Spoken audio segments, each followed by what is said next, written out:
nous nous trouvons pour la deuxième fois en à peine 48 heures pour examiner ensemble l'actualité dont la plus récente est celle de la journée d'hier. Je voudrais d'abord vous remercier tous ceux qui ont pu réagir pour nous manifester et nous témoigner leur solidarité. Je n'ai pas pu répondre parce que vous imaginez bien que c'est des centaines et des centaines de messages d'ici, de la diaspora et de l'étranger. Nous vous en remercions et vous rassurons que nous sommes plus que jamais déterminés à aller jusqu'au bout de ce combat. Nous sommes plus que déterminés à en finir avec le régime de Macky Sall. En profiter pour vous rassurer qu'aujourd'hui, plus que jamais, Ousmane Sonko est candidat à l'élection présidentielle de 2024. Et comme je l'ai toujours dit, en dehors de la volonté divine, il n'existe pas de créature sur terre qui peut m'empêcher d'être candidat à cette élection. Vous rassurez que ma détermination reste intacte à tout point de vue. Rien ne peut m'ébranler, rien ne peut m'atteindre et chaque acte posé est une motivation supplémentaire à en finir avec le régime de Macky Sall. Et je suis heureux de constater que je le partage avec des millions de Sénégalais, la majorité écrasante des Sénégalais. Chers amis, ce qui s'est passé hier est d'une gravité extrême. Ce n'est même pas une parodie de justice, c'est du banditisme judiciaire comme je l'avais prédit avant-hier. Mais je voudrais dire également que l'objectif recherché par Macky Sall est double. Le premier, c'est un objectif de rassurer le petit club de magistrats complètement soumis à ces desiderata qu'ils peuvent poser des actes similaires en toute quiétude parce qu'il a tous les moyens pour les protéger. Je voudrais dire à ces magistrats que nous menons un combat dans la patience et dans l'endurance et que tous ceux qui se sont associés à des entreprises de liquidation en violation flagrante du droit et des procédures rendront compte tôt ou tard et d'une manière ou d'une autre. Parce qu'il est temps que certaines choses cessent dans ce pays. Le pire, c'est que ces magistrats, désormais, ont fait de ces dossiers-là des affaires personnelles. Parce qu'ils souffrent, ils acceptent mal que je puisse me livrer régulièrement à une critique en règle contre leurs agissements qui sont en marge de tout ce que le droit autorise. Nous en sommes à ça, la personnalisation des dossiers. Et pour eux, en s'attaquant comme ça à Ousmane Sonko, au-delà de Ousmane Sonko, c'est un message très fort qu'ils émettent à l'endroit de tous ceux qui seraient tentés de les critiquer par rapport à leurs attitudes déviantes. Et c'est pourquoi le combat que nous menons va au-delà. Parce que nous savons très bien qu'il y a une partie de la magistrature qui est complètement couchée et qui, aujourd'hui, tient le pays en otage et risque de le faire basculer vers des situations déplorables. Je veux dire à ces magistrats que vos intimidations ne passeront pas. Vous n'êtes que de simples êtres humains comme tous les êtres humains. Vous pouvez vous enfermer dans vos bulles et vous faire des idées. Mais si vous sortez dans le pays, si vous entrez dans le Sénégal profond, si vous allez là où les Sénégalais se réunissent, vous comprendrez l'idée que les Sénégalais se font de vous. Et qui n'est que mépris, dédain et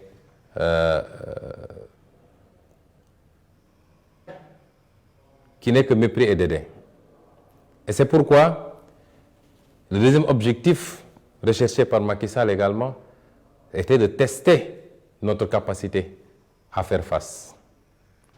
Je voulais dire à Macky Sall que la lutte que nous menons, parce que chaque lutte a dans son contexte et avec ses réalités, nous menons une lutte qui commence maintenant, qui a commencé depuis 2021, qui va avoir différentes péripéties, mais qui à terme consacrera inéluctablement notre victoire éclatante. Cette lutte, comme vous le voulez, puisque vous testez notre résilience, doit se faire de manière réactive, de manière proactive, mais également dans la durée. Et c'est pourquoi je dis aux militants, aux militantes, aux sympathisants, aux sympathisantes, à tous les citoyens sénégalais, que je réitère mon appel à la résistance, celui que j'avais émis en 2021, lorsque ces complots ignobles ont commencé. Je le réitère d'autant plus que le contexte est beaucoup plus grave que celui de 2021. Parce qu'en 2021, il n'y avait qu'un complot, aujourd'hui il y en a 4 ou 5. En 2021, il n'y avait pas de débat sur une probable troisième candidature. Mais en 2021, l'ensemble du peuple sénégalais, des forces vives de la nation, n'avait pas encore senti la gravité de la situation au point de se retrouver dans des cadres aussi vastes et aussi hétéroclites que le F-24 pour faire face à Macky Sall et à sa dictature. La dictature de Macky Sall ne fait plus l'ombre d'un doute. La communauté internationale le sait maintenant, puisqu'elle observe. Et ses rapports en attestent. Ces centaines d'arrestations arbitraires sur des bases strictement politiciennes en sont une preuve éclatante également. Et c'est contre tout ça qu'il faut faire face. Et c'est pourquoi j'en appelle encore au peuple sénégalais. Dans l'histoire de l'humanité, aucun potentat n'a pu faire face à son peuple lorsque ce peuple s'est levé massivement pour dire non. Aucun potentat n'a les moyens militaires ou autres pour faire face à un peuple debout. J'appelle ce peuple à rester debout et à sortir massivement faire face à Macky Sall. Sinon, nous aurons tous à le regretter et nos enfants auront à le regretter. Je veux dire à ce peuple-là qu'aujourd'hui, plus que jamais, et beaucoup plus qu'en 2021, il urge que chacun et chacune d'entre nous prenne ses responsabilités par rapport à la situation du pays. Certes, nous n'avons pas une très grande tradition de résistance dans notre pays. C'est avec nos générations que ça a atteint un certain niveau. Il y a toujours eu des gens qui se sont levés pour se battre, mai 1968 et beaucoup d'autres événements. Mais aujourd'hui, il nous faut passer à la vitesse supérieure. N'écoutez pas les Cassandres qui, pour gérer leur prébande, et parce qu'ils bénéficient du système souvent, vous disent de ne pas sortir ou essaient de vous apeurer. N'écoutez pas Macky Sall et ses généraux de la gendarmerie et de la police qui essaient de vous faire croire qu'ils ont les moyens d'écraser toute révolte et toute révolution. C'est totalement faux. Tout dépendra de notre détermination, de notre volonté et surtout de notre capacité à mobiliser tout le monde pour faire face. Et c'est à cela que je vous appelle. Je veux dire également aux militants, aux militantes de PASTEF de savoir raison garder. Je ne le dis pas pour vous critiquer, loin de moi. Vous êtes ma seule force. Et vous savez que je nourris énormément de respect, d'amour et d'amitié pour chacun et chacune d'entre vous. Si j'avais la possibilité de trouver chacun d'entre vous dans sa chambre pour lui dire ce que je m'apprête à dire, je ne le dirais pas ici. Mais l'heure est suffisamment grave pour que nous sentions l'urgence de communiquer entre vous et moi. Je voudrais que chaque militant de PASTEF, désormais, puisque c'est vous-même qui avez dit Focus 2024, c'est vous-même qui avez dit que vous êtes engagé pour un projet et non pas pour un homme. Je voudrais que désormais, avant d'agir ou de poser un acte, que chacun d'entre vous se pose la question très simple. Quel que soit l'événement qui survient, quelles que soient les actions, les activités, quelles que soient les paroles que vous entendez, posez-vous une question très simple. En quoi est-ce que ça préjudicie au projet ou pas? En quoi ça présente un risque pour le projet ou pas? Et à partir de ce moment, vous pourrez définir ce qui relève du principal et ce qui relève de l'accessoire. Ce qui relève de l'essentiel et ce qui relève du périphérique. Il est important que nous ayons ces réflexes. Parce que les militants de PASTEF, quelquefois, pêchent par passion, mais peut-être par inexpérience politique également. Et nos vis-à-vis le savent si bien qu'à chaque fois qu'ils préparent un coup contre nous, leur laboratoire élabore un plan beaucoup plus vaste avec des contre-feux et de fausses pistes. Et malheureusement, beaucoup de nos militants s'engouffrent dans ces pièges au détriment de l'essentiel. Chers militants, militantes, sympathisants, qu'est-ce qui s'est passé hier? De tous les événements survenus hier, lequel avait un rapport direct avec le projet et lequel peut constituer un risque ou une menace pour le projet? Il n'y en avait qu'un seul. C'est ce qui s'est passé au palais de justice. Parce que pour la première fois, Macky Sall, aidé par ses juges, a posé un acte, une avant-première en tout cas, par rapport à son obsession de liquider Ousmane Sonko et de l'écarter de l'élection présidentielle de 2024. Pour la première fois. Donc le seul événement hier, la seule activité qui peut avoir un rapport direct avec le projet, c'était ce qui se passait au palais de justice.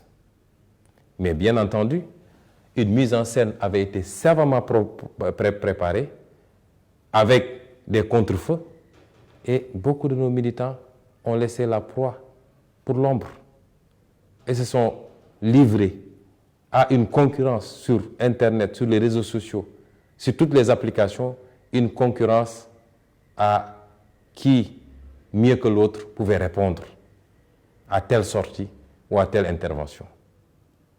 Et au détriment de l'essentiel, malheureusement. Finalement, même cette activité, même cet événement est passé presque inaperçu par rapport à l'essentiel. Ne serait-ce que pour ces milliers de jeunes qui sortent se battre dans la rue. Nous ne pouvons pas continuer à nous laisser divertir, à défaut de sortir, être à leur côté pour se battre. Mais si on doit communiquer, communiquons dans le sens de les renforcer dans la bataille. Hier, ce n'était pas un jour pour faire du juridisme, pour débattre sur ce qui est ou ce qui n'est pas juridiquement, pour débattre sur les procédures, elles sont bonnes ou elles ne sont pas bonnes. Hier, ce n'était pas un jour pour s'empresser de décréter ou l'éligibilité ou l'inéligibilité, puisqu'un débat était déjà ouvert au niveau des sachants. Hier, il fallait juste s'organiser, mobiliser les troupes, les motiver. Et malheureusement, on est passé à côté parce qu'on a passé beaucoup plus de temps à débattre sur des polémiques stériles qui ne nous apportent absolument rien puisque le peuple sénégalais a déjà tranché. Il suffit de voir, d'écouter les micro-trottoirs, de voir les commentaires, de voir tout ce qui s'est passé pour savoir que le peuple sénégalais a tranché ces débats. Parce que le peuple sénégalais est d'une maturité que nous-mêmes, acteurs politiques, souvent, nous n'avons pas encore totalement cerné. Le peuple sénégalais connaît ses valeurs. Le peuple sénégalais sait écouter, entendre et comprendre. Alors, pourquoi perdre tout ce temps dans ces débats sérieux? Et il est bon qu'à partir de maintenant, j'en conjure à chacun et chacune d'entre vous, chers militants, militantes, que nous nous focalisions sur l'essentiel, que nous évitions de nous laisser distraire, que nous évitions d'y aller par passion simplement, parce qu'on a parlé du président Sonko, tout le monde rit sur les brancards. Ça n'apporte rien au projet et nous sommes en train de passer à côté des vrais combats. Faisons focus sur l'essentiel et sachons distinguer les vraies menaces qui pèsent sur le projet. Dans l'activité politique que nous menons tous, comprenez que de ma position et au niveau où je me situe, j'en vois de toutes les couleurs tous les jours. Nous sommes dans une activité extrêmement glissante, puisque l'appât du pouvoir, du gain, de la notoriété, révèle toutes les formes de cupidité et de précipitation, y compris au sein de nos partis politiques, y compris dans notre propre formation politique. Mais les prophètes ont vécu cela. Tous les grands hommes politiques ont vécu ça. Personne n'échappe à cela. Parce que c'est lié à la nature même de l'être humain. Quand il s'agit d'aller à la conquête de quelque chose qu'on considère comme étant, comme devant produire des gains, de quelque sorte que ce soit.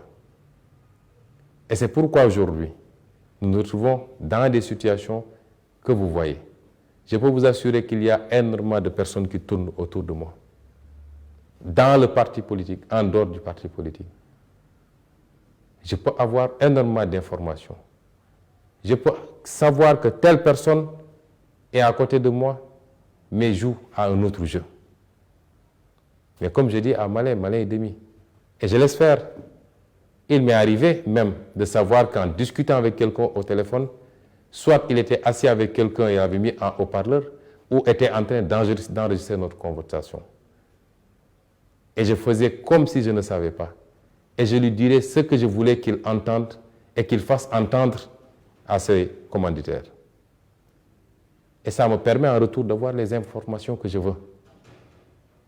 Comprenez donc que nous ne sommes pas des naïfs, nous savons ce qui se passe. Recentrez-vous vers l'essentiel et évitez les polémiques stériles. Le peuple sénégalais s'en charge lui-même.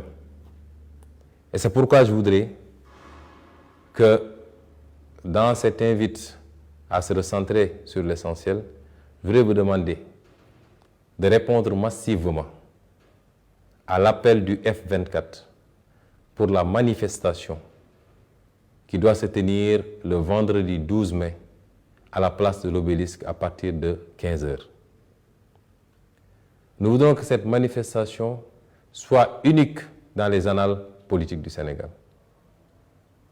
Nous voudrions avoir un rassemblement humain jamais vu de mémoire de Sénégalais. Ceci est extrêmement important parce que nous en sommes à cette phase. Ce n'est pas seulement symbolique, mais c'est un moyen d'acter un nouveau départ par rapport à la lutte que nous portons tous ensemble pour le départ de Macky Sall. Le F24 est un bon cadre pour le porter, puisqu'il réunit en dehors des acteurs politiques, des mouvements citoyens, des acteurs de la société civile, des syndicats, des personnalités indépendantes, tous réunis autour de l'essentiel, c'est-à-dire comment sauver ce Sénégal, comment sauver sa démocratie, comment sauver les libertés, comment faire respecter la Constitution par rapport à une troisième candidature illégale. C'est pourquoi il est important, quand les acteurs acceptent, malgré nos divergences, de se donner la main, il est important que le peuple fasse bloc derrière ces acteurs-là pour qu'on atteigne le résultat voulu. Et c'est pourquoi je demanderai également à tous les militants, de PASTEF singulièrement, d'y aller avec discipline, massivement, mais avec discipline, de respecter tous les leaders qu'ils trouveront là-bas, de respecter également leurs militants, leurs sympathisants. Quelles que soient les divergences qu'on peut avoir, aujourd'hui, nous tous réunis, nous n'avons qu'un seul adversaire, c'est Macky Sall et son régime. Et à chaque fois qu'on s'attaque à d'autres leaders, à chaque fois qu'on a des comportements malsains par rapport à d'autres leaders, on affaiblit l'opposition de manière générale et on renforce Macky Sall et son pouvoir. Et à chaque fois qu'on le fait, on ternit également l'image de son propre parti et de son leader, parce qu'on nous impute souvent certaines choses alors que nous n'en sommes absolument pas responsables. Je voudrais donc demander à tous nos militants, que je remercie une fois de plus, que j'encourage, parce que nous avons des militants formidables dans PASTEF. Nous n'avons pas de militants, nous sommes des frères et des sœurs, engagés pour un projet salutaire pour le Sénégal. Vous réitérez tout l'amour et toute l'admiration que je porte en vous. Mais vous demandez d'être à la hauteur de la situation actuelle. Parce que nous ne sommes plus loin du résultat que nous voulons tous. Ce qui se joue actuellement, c'est les derniers soubresauts et c'est la bataille psychologique. Si nous encaissons un coup, si nous sommes touchés une fois, comprenez que notre vis-à-vis est touché 10 fois. Mais il joue encore à cette prolongation et à cette bataille psychologique. Restez forts, que rien ne vous ébranle. Nous avons notre destin en main. Ça ne dépend que de notre détermination. Et je sais que vous êtes déterminés. La victoire est proche.